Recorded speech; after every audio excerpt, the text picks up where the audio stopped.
What's going on? Back again with another video. In this video, I'm actually going to be disassembling and reassembling my head. So I'm going to be swapping out all of the valve seals, the valve springs, the new seats and retainers, and showing you that whole process.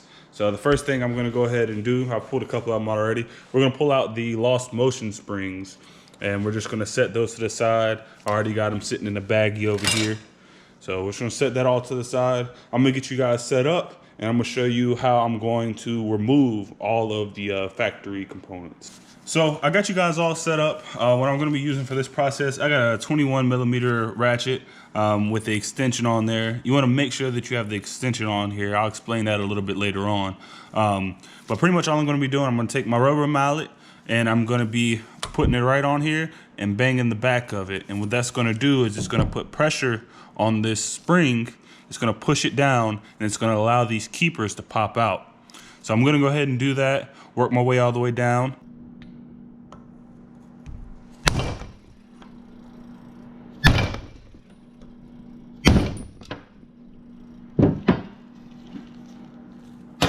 All right, there we go. So my keeper actually fell down in here. Let me grab that out.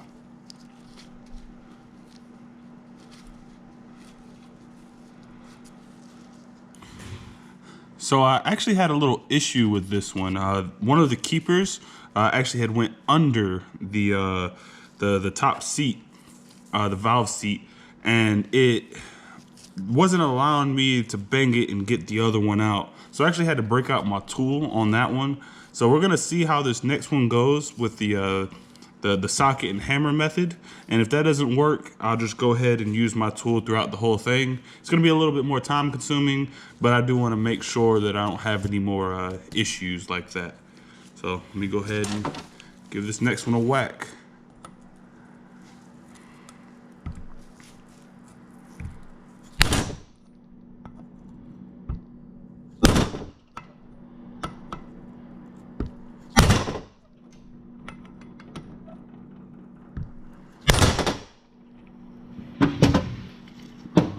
That worked out.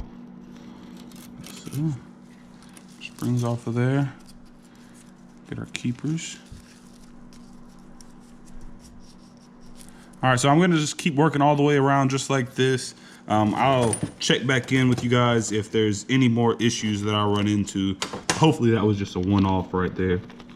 All right, so I'm done with the intake side. I'm actually now on the exhaust side, and the same issue I had that first time actually just occurred again. It happened one other time, and I found the solution through it, but I just wanted to show you guys what was happening to me. See how this side of the keeper is now out? It's came out, and this one is kind of wedged in there still, as where all the other ones, they would both come out the top. So, you know, the first time I pulled out my spring compressor tool and removed it.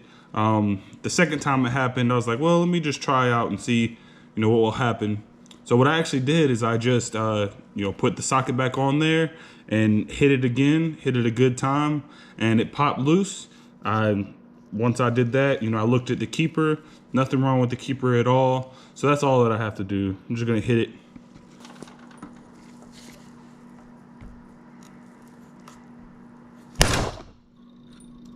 And just like that, problem solved. I just gotta grab my keeper down in there. All right, so we got them all taken out all the way around. Go ahead and pull the springs out as I was going. Make sure that you keep up with each keeper, you know, each set of keepers for each valve. I suggest that as you're going around, once you remove one spring, make sure you have both keepers and get you a little baggie. Put them in the baggie. Make sure that before you move on, you find each one that's in there.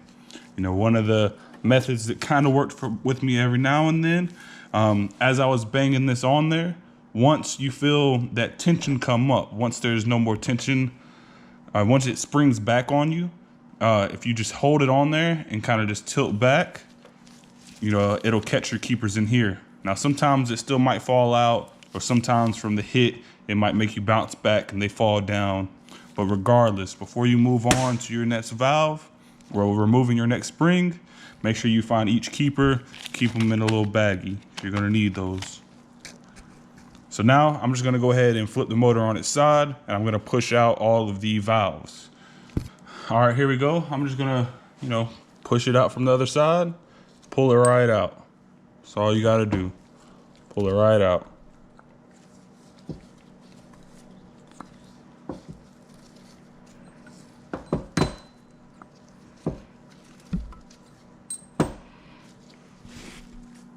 All right, I got you guys flipped back over to the top now.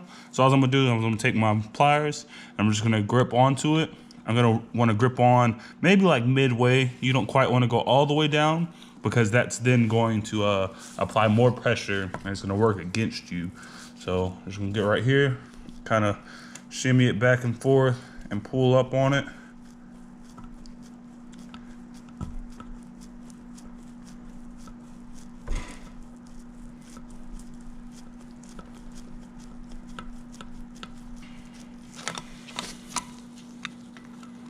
Reposition.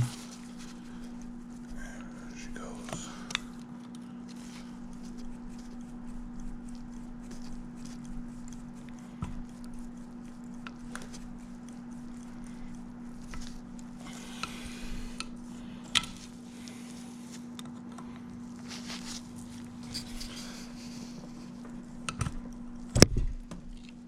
There we go.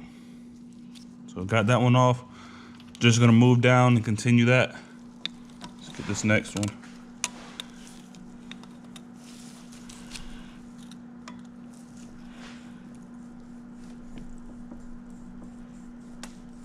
There we go. A lot easier. The kind of working around the camera on that first one. Now we can just take them straight off.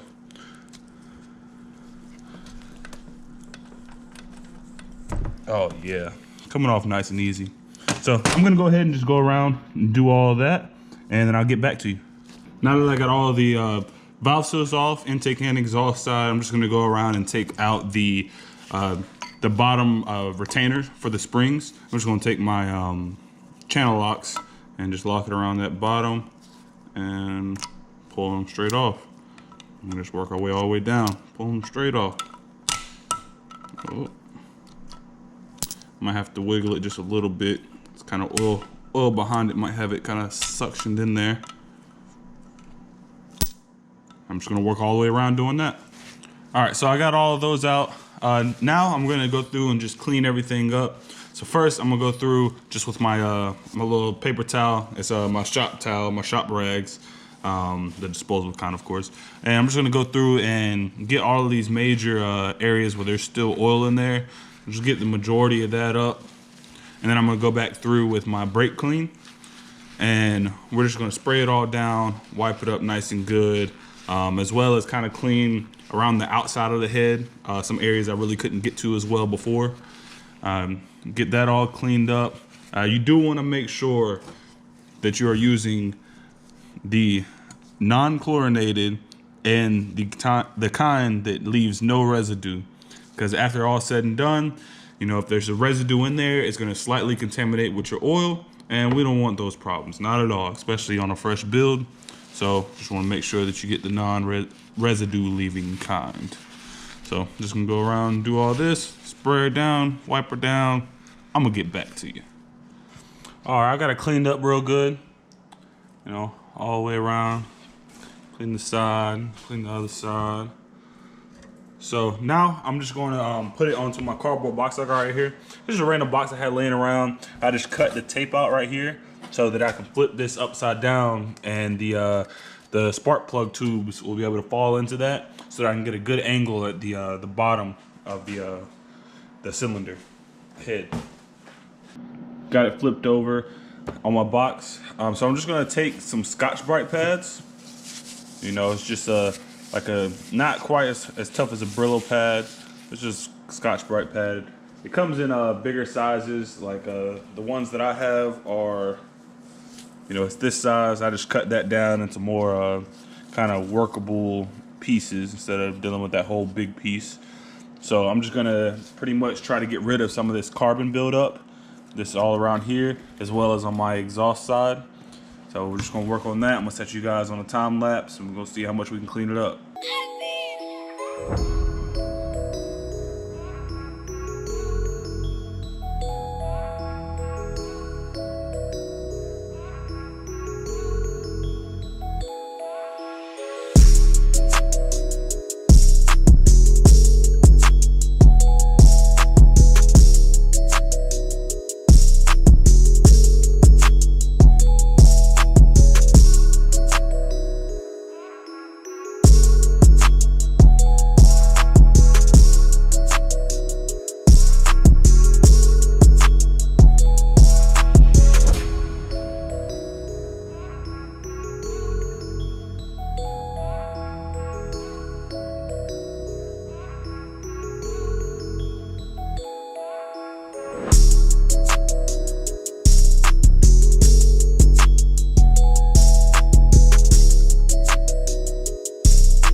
I got this one really good cleaned up. I'm satisfied with how it came out. Probably about 98% of the carbon off of there compared to that right there. Night and day difference right there. Seriously. Alright, so off camera, I'm just gonna go ahead and finish up all these. I'll come back once I move on to the exhaust side. Alright, so I got all the carbon buildup off of those. I'm really satisfied with how it came out. Like I said, almost everything. There's still just a little touch in those little corners and stuff I couldn't get to. About 98%. Something I did go ahead and do as I was doing this, I went ahead and went down into the exhaust valves. So I would go through, clean up everything out here as much as I can in the combustion chamber, and then I took that same piece of Scotch-Brite and just kind of put it around my finger, sprayed brake clean right on it, just got down in there, did that, wiped it out with a rag, went in there again to kind of clean those out real good. So I'm satisfied with how this came out. So now I'm going to move over to the exhaust side. I did just flip my box over so I have a better angle at it now. So I'm just gonna pretty much do the same thing here. We'll get around the outsides. I'm gonna go inside and see how it comes out.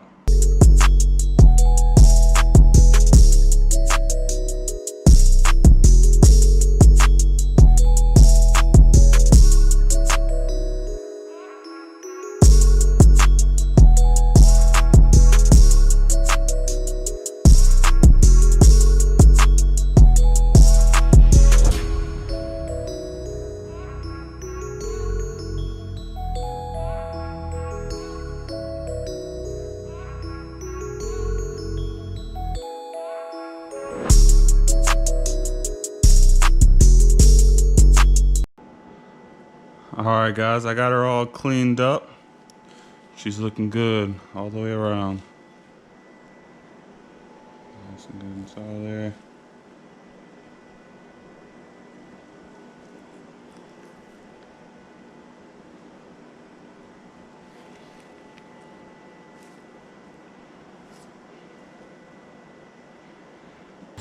All right, a few tips that I'm going to give you on this process. It's very time consuming. I mean, you're gonna have to be patient. Anybody can do it. It's just gonna take patience and having the right material to do it, which is all cheap stuff. Like I said, the scuff pad, have some rags, and have the proper kind of brake clean, and it can be done with patience. A little tip I will give, after you go around everything and you've wiped everything down, you've cleaned everything out, as you kind of flip the head over and get into the different areas, that those little specks and particles that you're kind of getting off of there will kind of fall down, and spots that you've cleaned already might still get some residue on it. So I'll just go back around the entire thing with a rag and some brake cleaner. But at that point, you want to spray your brake clean directly onto your rag and wipe it down, because we're trying to get anything out the engine. We don't want the brake clean to puddle up in there or have any chance of doing anything like that. So I just went around the entire thing with the rag, the brake clean, got her all cleaned up. Now I'm very satisfied with it. Another thing that you want to do is take an air compressor and blow out every single port that you can. You want to blow everything out, because there might still be little pieces of dirt or little pieces of the carbon buildup kind of stuck in there. I got most of it out, but when I went through with the air compressor, there was still a good little bit of pieces in there that I just wanted to get out. That's going to be all for this video. I'm getting ready to start assembling the head, but that's going to be another video for you guys. So I hope this was detailed enough for you and you got some good information. And look out for that next video, because I'm going to show you how to assemble the whole head. Thank you. Peace.